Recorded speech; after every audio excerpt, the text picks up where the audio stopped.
மூத்த பத்திரிகையாளர் வெங்கடேஷ் சார் நம்மளோட இணைஞ்சிருக்காரு. வணக்கம் சார். வணக்கம் சார். சார் இன்றைக்கி ஒரு மிகப்பெரிய லெஜெண்டை பற்றி பேசலாம் அப்படின்ட்டு இருக்குது. ஏன்னா ரகுவரன் சார் எனக்கு தெரிஞ்சு இந்தியன் சினிமாலே ஒரு பெரிய லெஜெண்டு. அதே மாதிரி வந்து சொல்லுவாங்க பேட்மேன் படத்தில் ஜோக்கர்னு ஒரு கேரக்டர் ஒன்று இருக்குது. அந்த கேரக்டரை இப்போ வரைக்கும் மறக்க முடியாது. என்னை பொறுத்த வரைக்கும் ரகுவரனும் அந்த மாதிரி தான். அந்த மாதிரி ஒரு வில்லனை நம்ம பார்த்ததே கிடையாது. பட் அவர் ஏன் திடீர்னு வந்து அவருடைய இந்த இறப்பு அப்படிங்கிறது எல்லாருக்கும் அதிர்ச்சியாக இருக்குது. எதனால் இது நடந்துச்சு, அது இல்லாமல் அவருக்கும் தனுஷுக்கும் ஒரு பெரிய பாண்டிங் வேறு இருந்துச்சுன்னு சொன்னாங்க. அவர் கூடவே நீங்கள் இருந்திருக்கிறீங்க, கூடவே நிறைய படம் பண்ணியிருக்கீங்க. ஸோ அவருடைய எழுச்சி எங்கே வீழ்ச்சி நடந்தது சார்? ரகுவரன் சாரை பற்றி பேசுறது உண்மையிலே வந்து எனக்கு ரொம்ப பெருமைக்குரிய விஷயமா நினைக்கிறேன் சார். ஏன்னா நீங்கள் சொன்னது மாதிரி இந்திய திரையுலகத்தில் மிகப்பெரிய ஒரு லெஜெண்ட். 5 லாங்குவேஜ்லேயும் பண்ணிட்டார். அவர் பண்ணாத கேரக்டரே கிடையாது. 300 படங்களுக்கு மேலே பண்ண ஒரு ஆர்டிஸ்ட். ரஜினி சாரே ரகுவரன் இருந்தாருன்னா அவ்வளோ ஹாப்பியாவார். எனக்கு ஏற்ற வில்லன் விரும்பார்.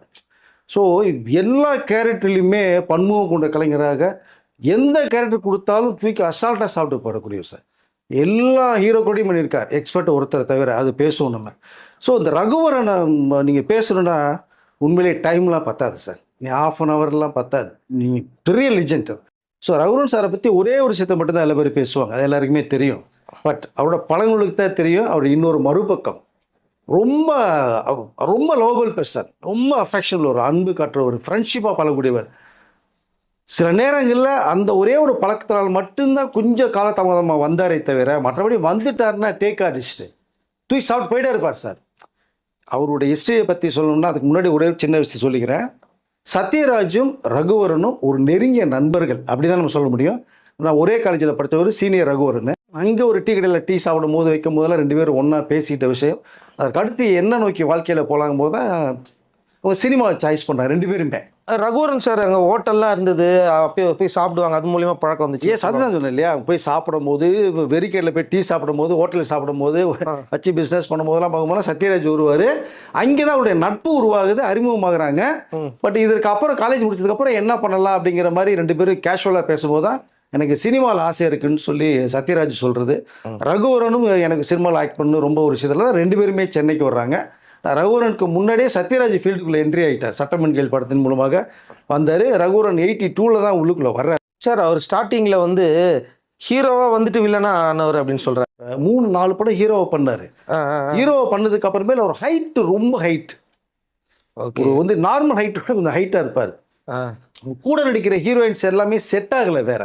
ஓ சரி. ஸோ அதுவும் ஒரு பெரிய மைனஸாக பார்க்கப்பட்டுச்சு. 2வது ஹீரோக்கு ஏற்ற அந்த ஒரு அவருக்கு என்னன்னா இந்த டான்ஸ் ஆடணும், டூயிட் பண்ணணுங்கலாம் உடன்பாடு இல்லை ரகுவரனுக்கு. வித்தியாசமான ரோல், வித்தியாசமாக பண்ணும்போது இங்கே வந்து தலையெழுத்து ஒரு விஷயம் தலைத்துவைக்கு இருக்குன்னா அங்கே அதை லவ் பண்ணணும், அந்த லவ்வோட டூயிட் பண்ணணும். இப்படிங்கிற ஒரு விஷயத்துக்குள்ளே போகும்போது தான் நமக்கு செட் ஆகாதுன்னு முடிவு பண்ணார் அவர். அதற்கு பிறகு தான் டிஃப்ரெண்ட் ரோலை எடுத்து பண்ணலாங்கும் போது தான் அந்த வில்லனிக் ரோல்களை உள்ளே வர்றாரு. அதில் நின்னார், சைன் பண்ணார். ஏன் நீ அஞ்சலி படம்லாம் எடுத்துட்டீங்கன்னா என்ன கேரக்டருங்க? பூவிலி வாசலில் எடுத்து மக்களின் பக்கத்தில் 3 ஹீரோ. இதே சத்யராஜ் வந்து நண்பர்களாக இருந்தாங்க இல்லையா? அதே சத்யராஜோட நிறைய படம் பண்ணுறாரு உங்களுக்கு. ஸோ வந்ததுக்கு பிறகு மக்களின் பக்கம்லாம் ரகுவரன் வாழ்ந்துருப்பார் கேரக்டர். இப்போ நீங்கள் ஐட்டன் எவ்வளோ படங்கள் சொல்லலாம் சார். நீங்கள் ஐட்டன் சொன்னதுனால ஒரு விஷயம் சொன்னாங்க ரேவதி. ஆக்சுவலாக அஞ்சலி படத்தில் வந்து அவர் சரியான ஹைட்டாக இருப்பார், நான் அவருக்கு ரொம்ப ஷார்ட்டாக இருப்பேன். அதனால் பல ஷார்ட்ஸில் வந்து பார்த்தீங்கன்னா உட்காந்த மாதிரி எடுத்திருப்பாங்க, நிறைய ஷார்ட்ஸ் வந்து முட்டி போட்டுலாம் எடுத்தாங்க அப்படிங்கிற மாதிரிலாம் சொல்லிட்டு இருந்தாங்க. அதை நீங்கள் ஹைட்டுன்னு சொல்லும் போது அதுதான் ஞாபகம் வந்தது. ரொம்ப ஹைட். சில ஷார்ட்டில் நீங்கள் பார்த்தீங்க அப்படின்னா ஒரு ஸ்டூல் வச்சுருப்பாங்க. எப்போவுமே ப்ரொடக்ஷன்லேருந்து கேமராமேனில் ஒரு அடி 1.5 அடி ஸ்டூல் வச்சுருப்பாங்க. அந்த அதாவது க்ளோஸ் அப் ஷாட் போகும்போது இந்த ஸ்டூலில் ஆக்ட் பண்ணி 2 பேர் ஈக்குவல் மாதிரி கொண்டு வருவாங்க. அது ஸோ அப்படி நிறையா விஷயங்கள் பார்க்கப்பட்டது. ஹீரோவை நிற்க முடியாத காரணம் என்னென்னா அவரோட ஹைட்டு ஒரு மைனஸாக பார்க்கப்பட்டது. இந்த டூயட்குள்ளே போக விரும்பல. அவர் லவ் பண்ணுறதுக்குள்ளே போகணும்னு வித்தியாசமாக வந்தார், வாழ்ந்தார். ஏகப்பட்ட படங்கள், 300 படங்களுக்கு மேலே பண்ணிகிட்ருக்கார். மிகப்பெரிய ஒரு உச்சத்துக்கு போன போது தான் அவருக்கு வந்து பேக்ரவுண்டில் அவரை கைட் பண்ணி கொண்டு போகிறதுக்கான ஆட்கள் சரியாக அமையலை. அவருடைய தம்பி சுரேஷ் இந்த ரகுவரன் மாதிரியே இருப்பார் அவர். பட் இருந்தாலும் அவர் தம்பி தான் கால் ஷீட் பார்த்தது எல்லாமே பார்த்து அவருக்கு ரகுவரனுக்கு வந்து வலதுகரமாக இயங்கினார். பட் இருந்தாலும் ஏதோ ஒரு ரூபத்தில் சில நேரங்களில் தனிமையில் இருக்கும்போது தான் சில பழக்கங்கள் வந்து அவருக்கு உருவாகும் போது அங்கே தான் அவருக்கு ஒரு சின்ன சர்க்கிள் ஏற்படுது ரகுவரன் அவர்களுக்கு. ஆனால் மிகப்பெரிய ஒரு நடிகர், மனிதன். பட் நிறைய படங்கள் அவர் பண்ணிகிட்டு இருக்கும்போது தான் மேரேஜ் பண்ணி வச்சா நல்லாயிருக்கும் அப்படின்னு ஒரு விஷயத்துக்குள்ளே ட்ராவல் பண்ணுறாங்க. பண்ணும்போது தான் ரோகிணி அவர்கள் வந்து விருப்பப்பட்டு தான் கல்யாணம் பண்ணுறாங்க. ரோகிணி அவர்களுக்கு பிடிச்சு போய் தான் அதை லவ் பண்ணுறது ஒரு பக்கம் இருந்தால் கூட அரேஞ்சல் மேரேஜில் போகிறாங்க. அதற்கு முன்னாடி இருந்த ரகுவரன் வேற யாராரு, இந்த கீப்பு மாதிரி மேரேஜுக்கு முன்னாடி இந்த ரகுவரன் மேரேஜுக்கு பிறகு வந்து ரொம்ப நீட்டாக தெளிவாகிறாரு. ரோகிணி அவர்கள் வந்து ரகுவரனை ஒரு ஷேப் பண்ணி கொண்டுட்டாங்க. ஷேப் கொண்டு போது அதுக்கு பிறகு பார்த்தீங்கன்னா அந்த அந்த என்ன சொன்ன போதை பழக்கத்திலிருந்து டக்குன்னு வெளில வர்றாரு. வெளில வந்ததுக்கப்புறம் பியூராக வீட்டில் கொடுக்குற சமையல் தான் சாப்பிடும். ரோகிணி அவர்கள் வந்து கேரியர் அனுப்பிச்சி விட்ருவாங்க ஷூட்டிங் ஸ்பாட்டுக்கு. ஒரு 5 பேர் சாப்பிட்ற அளவுக்கு அனுப்பிச்சி விட்ருவாங்க. அதை எல்லாத்துக்கும் கொடுப்பார். கீழே தரையில் உட்காந்துக்குவார். சேர் கூட கேட்க மாட்டேன், குத்த வச்சு உட்காந்துக்குவார். ஒரு மூலையில் போய் உட்காந்துக்குவார். அவ்வளோ ஹம்பிளான ஒரு பார்ட்டி. ஸோ சாப்பிட்டாங்க. அந்த மேரேஜ் வரைக்கும் ரோகிணி இருந்த வரைக்குமே கொஞ்சம் நல்லா தெளிவாக நீட்டாக இருந்தாங்க. ஆனாலும் திரும்பி விதி விளையாடுறது மாதிரி திரும்பி அந்த போதை பழத்துக்குள்ளே போகிறாங்க. அதில் திரும்பி நம்ம எவ்வளோ சொன்னாலும் கேட்கலைங்கிற அளவுக்கு 2 பேர்த்துக்கு ஒரு ஜஸ்ட் மிஸ் அண்டர்ஸ்டாண்டிங் வந்தது. கொஞ்சம் விலையை போனால் திருந்துவார் அப்படின்னு பார்த்தாங்க. அதுவே பெரிய மைனஸாக போச்சு ரகுவரன் சாருக்கு. அவர்கள் வேணான்னு சொல்லிட்டு போனதுக்கு பிறகு வந்து ஒரு பையன் ரிஷி வரான்னு சொல்லி ஒரு பையன் இருக்கான். அவனுக்கு கிட்டத்தட்ட இப்போ ஹீரோ இமேஜ் அது வயசாகிருக்கு. இப்போ அவனுக்கு கிட்டத்தட்ட அவனுக்கும் எனக்கு தெரிஞ்ச வரைக்கும் ஒரு 17-18 வயசு மேலே இருக்கும். 20 வயசு கிட்ட இருக்கும். பட்டு இவங்க பிரிஞ்சு போனதில் தனிமையில் திரும்பி மாட்டும் போது வேறு வழி இல்லாமல் திரும்பி போதைக்குள்ளே போகிறார். ஆனால் இவரை தேடி படங்கள் நிறைய வருது. இவருடைய இடத்த இன்ன வரைக்குமே யாராலுமே ஃபில்லப் பண்ண முடியல. எத்தனையோ வில்லன்கள் வந்துட்டாங்க. இந்த சேர் காலியாகவே இருக்குது. இந்த முதல்வன் படத்தில் நீங்கள் அவர் கூட ஒர்க் பண்ணீங்களா, அதை பற்றி சொல்லுங்கள் சார். முதல்வனுக்கு முன்னாடி காதலன் படத்தை நான் சொல்கிறேன் உங்களுக்கு. காதலனில் வந்து சங்கர் சார்லாம் பண்ணும்போது இந்த கேரக்டருக்கு யார் பெஸ்ட்டாக இருக்கும்னு சாய்ஸ் பண்ணும்போது ஒரு 4-5 பேர் அடிப்படுது. ரகுவரன் பண்ணாதான் ஆப்டாக இருக்கும் அப்படின்னு சொல்லி அந்த காதலன் படத்தில் இந்த ரகுவரனை கூப்பிட்டு பண்ணுறாங்க. அந்த காதலன் படம் நீங்கள் பாருங்கள், என்ன பெர்ஃபார்மன்ஸ் பண்ணியிருப்பாருன்னு சொல்லி சூப்பர் டூப்பர் ஹிட் ஆச்சு. அதனுடைய கண்டினியூஷன் தான் அப்படியே இருக்கும். அந்த முதல்வனில் ஒரு அந்த கேரக்டர் தான் ஹீரோ. நீங்கள் அர்ஜுன் ஹீரோனை கூட முதலமைச்சர் கேரக்டர் பண்ணியிருப்பார் பார்த்தீங்களா, அங்கே தான் ரகுவரன் நின்றார் உங்களுக்கு. அதில் ஏவிஎம்ல ஒரு தடவை செட்டு போட்டு அந்த நம்ம அர்ஜுனும் ரகுவரனும் ஒரு இன்டர்வியூ சீன் இருக்கும். ஒரு நாள் முதலமைச்சரை நீ வாழ்ந்து பார். ஆமாம், அந்த நாற்கால் இல்லை முதலமைச்சர் கிரீடம் உள் கிரீடம்னு பேசுகிற ஒரு டைலாக் அந்த எபிசோட் எடுக்கிறாங்க. ஒரு கிட்டத்தட்ட ஒரு 500 டிவி சார். இந்த முதல்வன் கேரக்டரில் சொன்ன பார்த்தீங்களா உங்களுக்கு, ரகுவரன் அண்டு நம்ம அர்ஜுன் பண்ணுற சீன்லாம். இந்த சீன் எடுக்கிறதுக்கு முன்னாடி அதில் ஒரு சின்ன ஒரு சம்பவம் நடந்தது. சங்கர் சார் ஃபுல்லாக எக்ஸ்பிளைன் பண்ணிட்டாரு, இது தான் சார் கண்டென்ட் அப்படின்ட்டு. இங்கே அர்ஜுன் அவர்களுக்கு வந்து சீன் பூராமே அந்த அவர் ரகுவரன் மேலே கொண்டு போகுது. அப்போது அர்ஜுன் சார் வந்து, சார் இந்த சீனில் ஹைலைட்டே வந்து இந்த ரகுவரன் சார் போயிட்டுருக்கு. இப்போ நம்ம வந்து எப்படி சார் ஹீரோயிஸை ஒரு இன்டர்வியூ கேட்குற மாதிரி சாதாரணமாக தானே போகுது அப்படிங்கும் போது தான். ஏன்னா ஜென்டில்மேனில் வந்து ஆக்சுவலாக சரத்குமார் பண்ண வேண்டிய படம் ஜென்டில்மேனு. அது சில பிரச்சனையினால் பண்ண முடியும் போது இந்த கேரக்டர் அர்ஜுனை தூக்கி வச்சு பண்ணார். அதில் சங்கர் எது சொன்னாலுமே அர்ஜுன் வந்து சரின்னு சொல்லிட்டு போகக்கூடியவர். ரெண்டாவதாக பார்த்தீங்கன்னா அந்த முதல்வன் படமே பார்த்தீங்கன்னா சூப்பர் ஸ்டார் ரஜினி பண்ண வேண்டிய ஒரு படம். அது அவர் தான் பண்ண வேண்டிய கதையெல்லாம் கேட்டுட்டு பிரமாதமாக இருக்குது எல்லாம் முடிவு பண்ணும்போது தான் இந்த முதலமைச்சர்ன்ற அந்த ஒரு மேட்ரு வரும்போது தான் அவர் வேணான்னு சொல்லி விலகி போனது ரஜினி சார். இதை அந்த கேட்டு திரும்பி அர்ஜுன் வந்தார். இந்த கேட்டு வரும்போது தான் சங்கர் சார் ஃபுல்லாக எக்ஸ்பிளைன் பண்ணுறார். இது வந்து முதலமைச்சர் ரகுவரன் பண்ணால் கூட இதனுடைய சீனுடைய எண்டு பார்க்கும்போது நீங்கள் தான் இப்போ நீங்கள் சேலஞ்ச் பண்ணிட்டு போகிற சீன் இது அப்படிங்கும்போது தான் ரகுவரன் பேசுகிறாரு. இல்லை சார் அவர் ஹீரோ, நீங்கள் அவருக்குள்ளே ஒரு மேட்ரு பண்ணால் தான் நல்லாயிருக்கும், நீங்கள் வில்லனைக்கு போனீங்கன்னா அப்படிங்கும்போது அவருக்கு ஒரு எக்ஸ்பிளைன் கொடுக்குறாரு.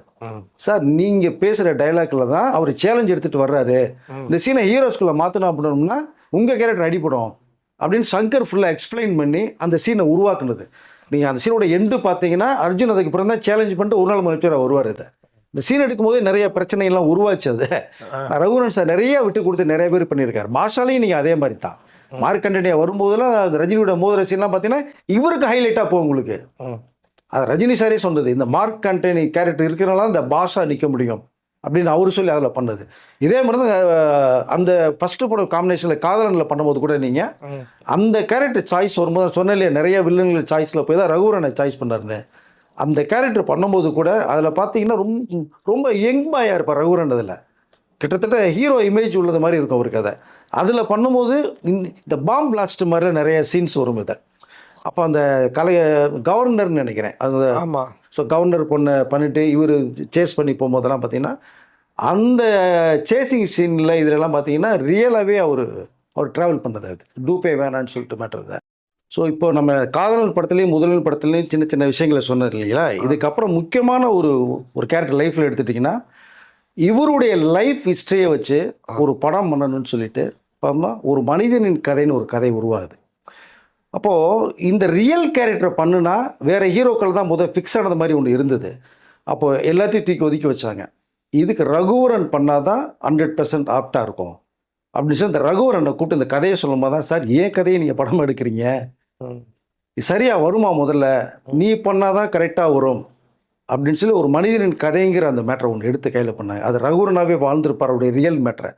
இது விட்டு நீங்கள் பாஷா, நான் அடுத்து பாஷாக்குள்ளே போகிறேன்.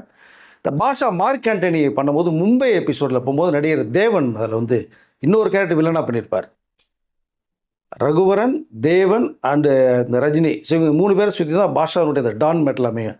மும்பையில் எடுக்கும்போது ரஜினி சார் வந்து ஒரு ஒரு ஒரு 6-7 மணிக்கு மேலே வந்து தேவனை இன்வைட் பண்ணுறாங்க, ரகுவரன் ஒரு பக்கம் இன்வைட் பண்ணுறாங்க. பண்ணும்போது வந்து தேவன் சார் வந்து ஷாப்பிங் போகணுன்னு போயிட்டார். இங்கே ரகுவரன் சாரை வந்து இன்வைட் பண்ணுறதுக்கு பண்ணும்போது ரஜினி சாரை போய் எப்படி நம்ம பார்க்குறது, ஏன்னா 7 மணிக்கு மேலே ரகுவரன் கொஞ்சம் வேறு மாதிரி இருப்பார் அதை. ஸோ ஆனால் சார் ரஜினி சார் கூப்பிட்டதே வந்து ஒரு ஹாப்பியாக ஒரு பார்ட்டி வச்சு செலிப்ரேட் பண்ணுங்கிறதுனால தான் அந்த ஒரு மேட்டர்லேயே பண்ணினது அதை. ஆனால் தேவன் சாருக்கு அந்த பழக்கம் கிடையாது, அது சிகரெட் ட்ரிங்க்ஸ் பிடிக்க மாட்டார், எதுவுமே கிடையாது. அப்போ அதுலேருந்து தேவன் சார் வந்து கொஞ்சம் பேசிட்டு கலந்து போயிட்டாங்க. ஸோ இங்கே பார்க்கும்போது நிஜத்திலேயே ஒரு பார்ட்டி ரஜினி சார் வச்சு ரகுவரன் பார்த்து இந்த மார்க் ஆண்டனி கேரக்டர் எவ்வளோ பவர்ஃபுல்லாக இருக்குது அப்படிங்கிற ஒரு விஷயத்தை அவர் சொல்லி, சார் இதில் சீன் பூரா பார்த்தீங்கன்னா என்னுடைய மேலேயே சிலது நிறையா போகுது, உங்களுக்கு ஏதாவது அப்ஜெக்ஷன் இருக்கா அப்படின்னு சொல்லும் மாதிரி தான் இவர் ரகுவரன் கேட்டு சுரேஷ் கண்ணா கிட்ட வந்து இந்த கேரக்டர் ஏற்கனவே மாற்றக்கூடாதுன்னு சொல்லி சுரேஷ் கண்ணா சொல்லியிருக்கேன், இந்த மார்க் ஆண்டனி கேரக்டர் நின்னா தான் இந்த பாஷா நிற்க முடியும்னு சொல்லியிருக்கேன் ரகுவரன். நீங்கள் பேசுகிறதுல எக்ஸ்ட்ரா எப்பவுமே நீங்கள் ரகுவரன் சார்ட்ட நீங்கள் சீன் பேப்பரை கொடுத்து நீங்கள் பண்ணீங்க அப்படின்னா ஃபுல்லாக பார்த்துட்டாருன்னா எக்ஸ்ட்ரா டைலாக் அவர் போட்டு போயிடுவார். அது அது அது வந்து எந்த மாதிரி போகணும்னே டைரக்டருக்கே தெரியாது, இல்லை அவருக்கு ஒரு ஃப்ரேமும் வைக்க முடியாது நீங்கள். அதனால் வந்து இந்த கேரக்டரில் போகும்போது நீங்கள் என்னன்னாலும் பண்ணிக்கோங்க அப்படின்னு சொல்லி ரஜினி சார் ஃபுல்லாகவே டோட்டலாக சொன்னது போனால் மும்பை எபிசோடெலாம் பார்த்தீங்கன்னா அந்த கேரக்டரில் விஜயகுமாரோடைய அந்த மோதிர சீனில் ஒன்று வருது. ரஜினி சாரோடைய கிளாஷ் பண்ணும்போதெல்லாம் அந்த பாக்ஸில் பண்ணும்போது ஈவினிங் எஃபெக்டில் ஒரு பண்ண மேட்ரு அது. இப்போ டைலாக் ஓவராக போகுது. ரஜினி சார்கிட்ட கேட்கும்போது நீங்கள் சொன்ன டைலாக் வேறு மாதிரி இருந்தது, இப்போ வேறு மாதிரி நீங்கள் வந்து ஆஃபில் போகிறீங்களே என்ன காரணம் போது, இல்லை நீங்கள் தான் இந்த சீன்லேயே ஹைலைட்டு, என் கூட மோதுறது தான், நீங்கள் சீனை மாற்றுறீங்க, டைலாக்கை மாற்றுறீங்க கேட்டு நிற்க முடியாது, நீங்கள் ஒரிஜினலாக நீ எக்ஸ்ட்ரா போட்டு பண்ணால் தான் நல்லா இருக்குன்னு சொல்லி ரஜினி சார் வந்து திரும்பி ஒன்மோர் பண்ணார் அந்த சீனுக்காகவே. நீங்கள் இந்த இடத்துல பாஷாவும் ரகுவரன் மீட் பண்ணுற ஒரு சீன் ஒரு நீங்கள் இங்கே பார்க்கணும் போது திரும்பினா இந்த பக்கம் பாஷார்கள் இந்த பக்கம் ரகுவரன்கள் நிற்பாங்க. அந்த சீன் வந்து ரகுவரனுக்காகவே இந்த சீனை உருவாக்கணும் ஒரு மேட்டர் இருந்தது. ஸோ இப்போ இந்த மாதிரி இந்த பாஷால் உருவானது. அப்புறம் இனியவிலைன்னு ஒரு படம், பிரபுன்னு நினைக்கிறேன், பிரபு இவங்க எல்லாம் பண்ணது, சிவலட்சுமி பண்ணது. காஞ்சிபுரத்தில் ஷூட்டிங் போகிறேன் சார். காஞ்சிபுரத்தில் ஷூட்டிங் போது வரராஜ பெருமாள் கோயிலில் தான் ஷூட் பண்ணுறாங்க. நம்ம ரகுவரன் சார்லாம் அப்போ ரொம்ப எந்த பழக்கமே இல்லாமல் இருக்கார், டோட்டலாக அவாய்ட் பண்ணி விட்டார். வீட்டிலேருந்து கேரியர் காஞ்சிபுரத்தில் இருந்து ரகுவரனுக்கு இந்த ஃபுட்டு தான் சாப்பிட்ணும், ஹோட்டல் ஃபுட்டு ஒத்துக்காது, அங்கே மெஸ்ஸில் ஃபுட்டு நீங்கள் கொடுக்கக்கூடாது, அவருடைய உடல்நிலை இப்போ தான் தேத்தி வந்துட்டேன்னு சொல்லி ரகுவரன் ரோகிணி மேடம் வந்து மெட்ராஸ்லேருந்து ஒரு 3 கேரியரை கொடுத்து கால் அனுப்பிச்சிருவாங்க சமையல் பண்ணி. சென்னையிலேருந்து காரில் ரகுவரனுக்காகவே ஸ்பெஷலாக ஃபுட்டு வரும் உங்களுக்கு. அதை மனுஷன் அதை சாப்பிடுவாருன்னா அவர் சாப்பிட்றதே சும்மா இந்த பிறந்த குழந்தைய சாப்பிட்ற மாதிரி சாப்பிட்டு 5 கேரியரை உடச்சி எல்லாத்தையும் தருவார். அவர் பாட்டி போய் உட்காந்துக்குவார். டைரக்டர் சொல்கிறது என்னமோ அதை ஃபாலோ பண்ணுறாரு. இந்த மாதிரி நீங்கள் ரகுவரன்கார்ட்ட நிறைய சீனை சொல்லணும்னா நீங்கள் ஏகப்பட்ட படங்கள் நீங்கள் பார்த்துட்டே தான் போகலாம், நீங்கள் பேசிட்டே தான் போகலாம். நீங்கள் அது ஒரு லிமிட்டே இல்லைன்னு சொல்லுவேன் சார் நான். அப்புறம் இவர் வந்து பார்த்தீங்கன்னா அந்த ஐநோ அப்படிங்கிற அந்த சீனை வந்து எடுக்கும்போது அது என்ன காரணம் அந்த ஐநோ சீன் எடுக்கிறதுக்கு? கே. சுரேகனுடைய ஃபஸ்ட்டு படம் சார் அது, புரியாத புதிர்னு ஒரு படம். ஆமாம். ஸோ இந்த கேரக்டர் யாரை ஃபிக்ஸ் பண்ணலாங்கும் போது கே. சுரேகன் ரொம்ப ரொம்ப திங்க் பண்ணாரா, ஏன்னா சைக்கோ கேரக்டர் இல்லை ரகுவரன் சார், ரகுமான் வந்து ஹீரோ பண்ணியிருப்பார். இந்த ரகுவரனை விட்டா அந்த கேரக்டருக்கு ஆளே இல்லை அப்படின்னு கே. ஸ்ரீகுமாரை வந்து சூப்பர் குட் ஃபிலிம்ஸில் சொல்லி ஃபிக்ஸ் பண்ணுறாங்க. அப்போ தான் சொன்னலையா சில இந்த பேட் ஹேபிட்ஸ்னால அவர் ஷூட்டிங் வரதெல்லாம் கொஞ்சம் லேட் ஆகும். இப்போ கே. ஸ்ரீகுமாருடைய ஃபஸ்ட்டு படம் அது. அவர் சொன்ன டயத்துக்குள்ளே பட்ஜெட்டில் பண்ணி தர ஒரு இயக்குனர் நம்ம ப்ரூவ் பண்ணுங்கிறதுனால சொன்ன டயத்துக்குள்ள முடிக்கணும்னு அவர் ஷார்ட்லாம் போட்டு கிட்டத்தட்ட 7-8 பக்கத்துக்கு ஒரு டைலாக் எழுதி ரகுவரன் சாருக்காக பேப்பர் ரெடி பண்ணி வச்சுட்டு ரகுவரன் வந்தோன்னா ஷார்ட் எடுக்கணும்னு பிளான் பண்ணிக்கிறாரு. ரகுவரன் சார் வந்து ஒரு 12 மணிக்கிட்ட தான் வர்றாரு. 9 மணி கால்ஷீட்டை போட்டு 3 ஹவர்ஸ் லேட்டாக வந்தோன்னா கே. ஸ்ரீகுமார் ரொம்ப எமோஷனலாக டென்ஷன் ஆகி டைலாக்கும் பேச வேணாம் ஒன்றும் வேணான்னு சொல்லிட்டு பேப்பரை பூரா கிழிச்சு போட்டு ரகுவரன் சார்கிட்ட ஷார்ட் சொல்கிறாரு, நீங்கள் இங்கே நில்லுங்க அது பண்ணுங்க அப்படின்னு. ஏங்க டைலாக் என்ன பண்ணணும் என்ன செய்யணும் அப்படிங்கும்போது ஐநோ ரகுவரன் சார் பேச பேச இது ஆஃப் ஸ்க்ரீனில் கே. ஸ்ரீகுமாரோடைய ஸ்டைல் தான் போகுது. ஐநோ அவ்வளோதான். ரகுவரனுக்கு ஒன்றுமே புரியல. டக்குன்னு கேசவன் என்ன பண்ணாருன்னா, இப்போ நான் பேசுனேன் இல்லையா சார் ஐநோன்னு, நான் ஒரு 40 தடவை சொல்லியிருப்பேனா, அது மேலேயே சொல்லிட்டீங்க சார். இந்த சீன் பூரா படத்தில் முக்கால்வாசி சீனில் நீங்கள் ஐநோ தான் சொல்கிறீங்க. இப்போ எடுக்க போகிற சீன் நீங்கள் அதான். ஒரு 60 தடவைக்கு மேலே நீங்கள் சொல்லுங்கள் நீங்கள் அப்படின்னு சொல்லி டைலாக் இல்லாமல் எப்படியும் போது இந்த சீன் நிற்கும். நீங்கள் பண்ணுங்க நீங்கள் அந்த சீன் புரியாத போயிரு படத்தில் பாருங்கள். இந்த ஐநோன்னு சொல்கிறப்பெல்லாம் கிளாப்ஸ் வாங்குவது. அது நீங்கள் படம் பாருங்க, நீங்கள் புரியாத பொருள் இந்த சீன் வரும்போதெல்லாம் ரகுவனுடைய இந்த ஐநோன்னு சொல்கிற இந்த ஸ்டைல் மேனரிஸ் இருக்குது பார்த்தீங்களா, அது வந்து கேசரி மாதிரி மிரண்டு போனாங்க. ஒரே வார்த்தை, சாரி சார் நீங்கள் லேட்டாக வந்ததுக்காக கோவப்பட்டு நான் பேப்பர் கிழிச்சு தூக்கி போட்டேன். ஆனால் சும்மா ஐநோன்னு நான் பேசுகிறத வந்து உங்கள்கிட்ட மாடரேஷன் சொன்னால் நீங்கள் என்ன சார் சீனில் தூக்கி சாப்பிட்டு போயிட்டீங்க. உண்மையிலே டைலாக் கொடுத்துருந்தா கூட இந்த சீன் இந்த அளவுக்கு வந்திருக்குமான்னு எனக்கு தெரியல. எனக்கு இல்லை பவர்ஃபுல்லாக இருக்குது சார் சொல்லும்போது அந்த படம் நீங்கள் பார்த்தீங்கன்னா ஒரு சைக்கோ கேரக்டரில் இந்த ஐநோன்னு சொல்லிட்டு அதெல்லாம் மனுஷன் வாழ்ந்துருப்பாருங்க. அது அவருக்காகவே உருவான கேரக்டர்ஸ் நிறைய இருக்குது. நீங்கள் எடுத்து பேசிட்டே போகலாம். நீங்கள் இப்போது தனுஷ் அவர் வந்து கடைசி காலகட்டங்கள் வந்து தனுஷும் ரகுவரன் வந்து தனுஷ் கூட தான் இருந்தார் அப்படிங்கிற மாதிரி. ஏன்னா அந்த படப்பிடிப்பில் கூட இருந்தாங்க. அப்போ தனுஷை வந்து தன் மகனாகவே நினச்சிக்கிட்டாரு. தனுஷ் வந்து இவரும் தன்னை அப்பாவே நினச்சிக்கிட்டாருலாம் சொல்லப்படுதே சார். 2008 கிட்டத்தட்ட ரகுவரனுடைய கடைசி படம் சார். அது கடைசியாக நடித்த படம் தான். அதற்கு பிறகு ஒரு 4 படம் நடித்த படங்கள் வெளியில் வந்தது. யாரடி நீ மோகினி தான் கடைசி படம். அதிலே மனுஷன் கொஞ்சம் ஃபுல்லாக உலண்டு போயிட்டார்.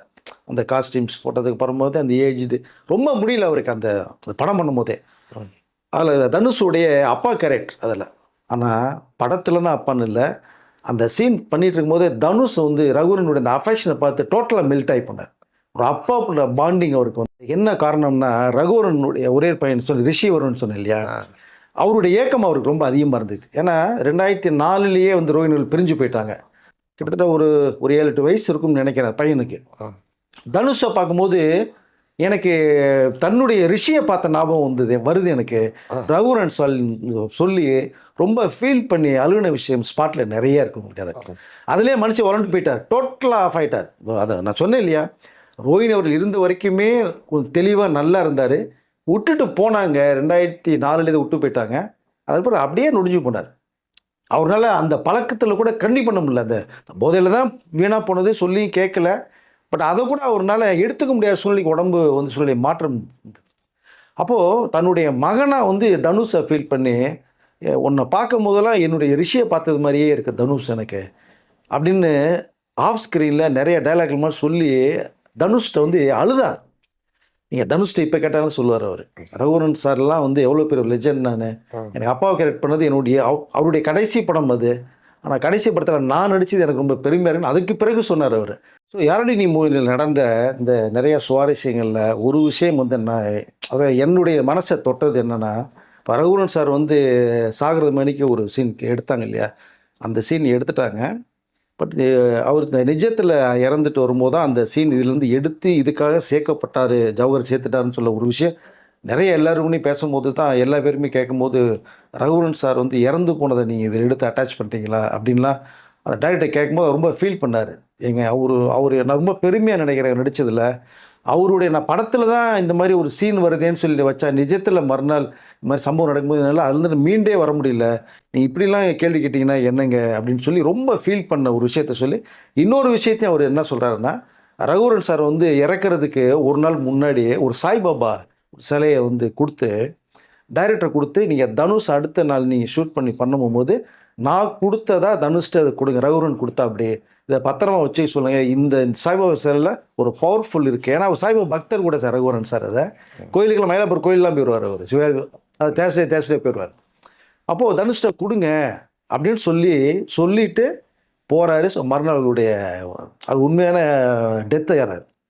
ஸோ சீனில் எடுக்கப்பட்டது ஒன்று பார்த்துட்டு இதற்கு பிறகு வந்து அந்த சாய்பாபா சிலையை கொடுக்க சொல்லும்போது மறுநாளில் தனுஷை கொடுக்கப்படுது. தனுஷ் அப்படியே வாங்கிட்டு கண் கலங்கி ரொம்ப அப்படியே இன்னமும் அந்த சாய்பாபா சிலையை வச்சிருக்கதான் எனக்கு ஒரு தகவல் வருது. அது தனுஷ்ட கேட்டால் தான் தெரியும். பட் அவர் ரொம்ப ஃபீல் பண்ணதா ஒரு தகவல் இது.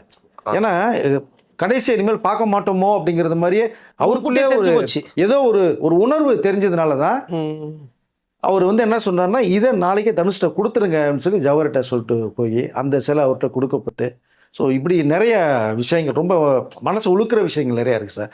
இன்னொன்று நான் சொல்லணும்னு நினச்சிங்கன்னா, ரகுவரனோட நிறையா ட்ராவல் பண்ணி பழக்கம் இருக்கும்போது அவர் கன்பத் ஹோட்டலில் ரூம் போட்டு தங்கியிருந்தாங்க சார். ஆஃபீஸ் இருக்குது, வீடு இருக்குது, அவனால் இருக்க முடியல. கண்பத் நுங்கம்பாத்தில் கண்பத் ஹோட்டல் இருக்குது, ரொம்ப ஃபேமஸான ஹோட்டலு. அங்கே இருக்கும்போது நான் ஒரு விஷயத்துக்காக பத்திரிக்கை ஒரு ரிப்போர்ட்டிங் இதுக்காக போகலான்ட்டு போகும்போது சுரேஷ் ராவ்ட்டு கேட்கும்போது, அண்ணன்ட்ட சொல்லியிருக்கேன், நீங்கள் ஃபோனில் கேளுங்க அண்ணன்ட்ட, அவர் வர சொன்னால் எங்கே இருப்பான்னு தெரியாது, நீங்கள் சொல்லுங்கன்னு சொல்லிட்டாரு. சரின்னு சொல்லி இந்த ரகுவரன் சாருக்கு அந்த ஃபோன் அடிக்கினா ஃபோனை எடுக்க. அப்போ உடனே வந்து இவர்கிட்ட அப்போல்லாம் வந்து ஃபோன்ன்றது வந்து பெரிய அளவில் யார்ட்டையும் மொபைல் கிடையாது, சில குறிப்பிட்ட பெரிய விஐபி கிட்ட தான் இருக்கும். சார் ஃபோன் வந்து எடுக்கல சார், ரிங் போது எடுக்கல அப்படின்னு சுரேஷ்ட சொல்லும்போது, சரி கண்பத்தில் தான் இருக்காங்க, நான் ஒரு முக்கியமான வேலையில் இருக்கேன், நீங்கள் போய் பாருங்கள், நான் பின்னாடி வந்துடுறேன். ஏன்னா ரகுவரன் சாருக்கு எல்லாமே அவர் தம்பி சுரேஷ் தான் பார்ப்பார். நான் ரகுவரன் சார் போனோம்னா ரூம் திறந்தே இருக்கு. நேராக உள்ளே போனோம்னா ஒரு மாதிரி ரொம்ப ஒரு டயர்டாக இருந்தது. சார்னு எழுப்புறோம், ஒன்றும் முடியல அவர்னால. அப்புறம் தான் தெரியுது அவர் கொஞ்சம் போதை ரொம்ப எடுத்திருக்கார், முடியல, பேச முடியல, சோஃபாவில் உட்கார முடியல. எங்களுக்கு பார்த்துட்டு அப்படியே அதாவது எங்களுடைய மனசில் சுக்குநூறாக உடஞ்சி போச்சு. எவ்வளோ பெரிய ஒரு ஆக்டர், ஒரு நடிகர், ஒரு அன்புக்கு மறுபடியும் ரகுவரனை சொல்லலாம், அவ்வளோ பாசம். இப்படி வந்து ரூமில் தனியாக இப்படி இத்தனையும் நாங்கள் போனது என்னென்னா 11 o'clock மார்னிங். அந்த டைமில் ஒரு தெளிவு இல்லாமல் ரொம்ப மோசமாக அப்படின்னு பேசுகிறார். வாங்க வாங்க, நான் வர சொன்னேன் உங்களை, மறந்துருச்சு, எப்போ அப்படின்லாம் பேசி உட்கார வைக்கிறாரு. அவரால் பேச முடியல. கடைசி அந்த போதையில் என்ன ஹையஸ்ட் இருக்குமோ அதை யூஸ் பண்ணார். அது அதாவது எதுக்குள்ளே போனார்னு தெரியாது. ஆனால் நிறைய நடிகர்கள் வந்து இந்த மாதிரி ஒரு ஹேபிட்ஸில் தான் நிறைய பேரை நம்ம இழந்துட்டோம். நிறைய நடிகர், காமெடி நடிகர், ஹீரோக்கள், கவிஞர்கள், எத்தனையோ பேரை நம்ம வந்து இழந்துட்டோம். பட் ரகுவரன் சாரை நான் வந்து பார்த்து பேசுனதில் என்னுடைய மனசு ரொம்ப உழுக்குன விஷயம் அது ஒரு இது. அப்படி அவனால் உட்கார முடியல, நிற்க முடியலைங்கும் போது கடைசியாக பார்த்து ஒரு தம்பி வந்ததுக்கு பிறகு சுரேஷ் சார்கிட்ட சொல்லிவிட்டு, சார் வர்றேன் சார், பேச முடியல ரகுவரன் சார்கிட்ட, திரும்பி ஒரு தடவை வர்றேன் சார்னு சொல்லிட்டு நாங்கள் பேசிட்டு போனோம். இப்போ அவருடைய தம்பி சுரேஷ் அவர்கள் வந்து இங்கே நுங்கம்பாத்தில் செட் ஃபயர்னு ஒரு மாடலிங் ஸ்டூடியோ வச்சு அங்கே நல்லா பண்ணிகிட்ருக்காங்க. நீங்கள் சுரேஷ் சாரை பார்க்கணும்னா அவர் ஃபோன் நம்பர் இருக்குது, அவர் ஆஃபீஸ் இருக்குது, நீங்கள் தெரிஞ்சுக்கங்க, போய் பாருங்க. நீங்க ரகுவரன் சாரை பாக்குறது மாதிரியே இருக்கும். அவர் சில படங்களை நடிச்சிட்டு இருக்காருங்கிற மாதிரிலாம் எஸ் இப்போ கொஞ்சம் பண்றாங்க. ஏன்னா அப்படியே இருக்கும், டிட்டோ வாய்ஸ் மாடுலேஷன் கூட அப்படியே பேசுவார் உங்களுக்கு. அப்படி டிட்டோ ரகுவரன் மேனேஜம் நடக்கிறது சேம் ஹைட் வேற உங்களுக்கு, அப்படியே இந்த ரகுவரன் சார் ஹைட்லேயே இருப்பார். அதை நல்ல மனிதர். ஸோ ரகுவரன் சார் வந்து நம்மளை விட்டு போனது தமிழ் திரையுலகத்துக்கு மட்டும் இல்லை, இந்திய திரையுலகத்துக்கு மிகப்பெரிய ஒரு இழப்பு. இன்னைக்கும் அவர் இடத்த நிரப்புறதுக்கு எந்த வில்ல நடிகருமே கிடையாது. கடைசியாக வந்து ரகுவரன் ட்ரிபியூட்டில் கூட வந்து ரோகிணி மேடம் பேசியிருந்தாங்க, அவரை மாதிரி நடிக்கிறதெல்லாம். பட் நான் ஒரு எக்ஸாக இருந்தால் கூட அவரை மாதிரி இது வரைக்கும் அந்த மாடுலேஷன் எப்படி கொண்டு வர்றாரு, அந்த நடிப்பு எப்படி கொண்டு வராருங்கிறது வந்து எங்களுக்கே ரொம்ப ஆச்சரியமாக இருக்கும், அதிர்ச்சியாக இருக்கும். பட் ஆனால் அவரோட இடம் தாங்கிற மாதிரி அவங்க புகழ்ந்து தான் பேசினார். இல்லை நல்ல, அதாவது அவங்களும் ரொம்ப அன்பானவங்க, எனக்கு தெரியுங்க. ரோகிணி மேடம் நான் பேசியிருக்கேங்க. பட் என்ன ஆகணும்னா, என்ன பிரச்சனை இருந்தாலும் கொஞ்சம் அவங்க வந்து கூட இருந்திருந்தாங்கன்னா ரகுவரனை வந்து நம்ம இழந்திருக்க மாட்டோம். அவங்க இருந்த அந்த 8-9 வருடம் முன்னே இருந்த பீரியடில் ரகுவரன் அவ்வளோ தெளிவாக இருந்தார், நல்லா இருந்தாங்க. பட் சரி, ஒருத்தர் தெரிஞ்சு தான் நம்ம பண்ணியிருக்கோம், அவங்க திருத்துறதுக்கு முயற்சி பண்ணி கொஞ்சம் கூட இருந்து சப்போர்ட்டாக இருந்திருந்தாங்கன்னா நல்லா இருந்திருக்கும். ஆனால் உள்ளுக்குள்ளே என்ன இருக்குங்கிறது அவங்களுக்கு தானே தெரியும், என்ன வழிங்கிறது அவங்களுக்கு தானே தெரியும். ஆமாம், ஆனால் நமக்கு அது தெரியாது. அவங்களும் முயற்சி பண்ணியிருப்பாங்க, முடியாத. கண்டிப்பாக. ஆனால் எவ்வளோ ட்ரை பண்ணாங்க. மீண்டும் அவர் இதுக்குள்ளே போனதுனால திரும்பி கண்ட்ரோல் பண்ணி கொண்டு வர முடியாதுன்றதை முடிவு பண்ணியிருக்கலாம். பட் அவருடைய வழி அவர்களுக்கு தான் கண்டிப்பாக தெரியும். ஆனால் அந்த இருந்த 8-9 வருடம் ரோகிணி அவர்கள் இருந்த வரைக்குமே ரகுவரன் அவ்வளோ நல்லா பார்த்துக்கிட்டாங்க, நல்லா அருமையாக இருந்தாங்க, ரொம்ப பீக்கில் இருந்தாங்க. பெரிய படங்கள்லாம் பண்ணார், நிறைய படங்கள் பண்ணார். அப்போ பார்க்கும்போதே பார்த்தீங்கன்னா பயபக்தியோடு இருப்பார் ரகுவரன் அவர்கள். ஸோ அது என்ன சொல்கிறது திரும்பி. பட் அவருடைய இழப்பு, அதனால தான் அவங்க எக்ஸ்ன்னு சொன்னால் கூட ரகுவரனுடைய உயர்ந்த உள்ளத்தை தானே பார்த்தாங்க. அதுதான் அது பேசுகிறத நம்ம அதுதான் பார்க்க முடியுது. சரி, எதுவாக இருந்தாலுமே காலம் பிறப்புன்னு தான் இறப்புன்னு இருக்கும். ஸோ ரகுவரன் நம்மளை விட்டு சின்ன வயசுலேயே போயிட்டார். இஞ்சி போனால் அவருக்கு என்னென்னா ஒரு 50 வயசு தான் இருக்கும் நம்மளை விட்டு போனது.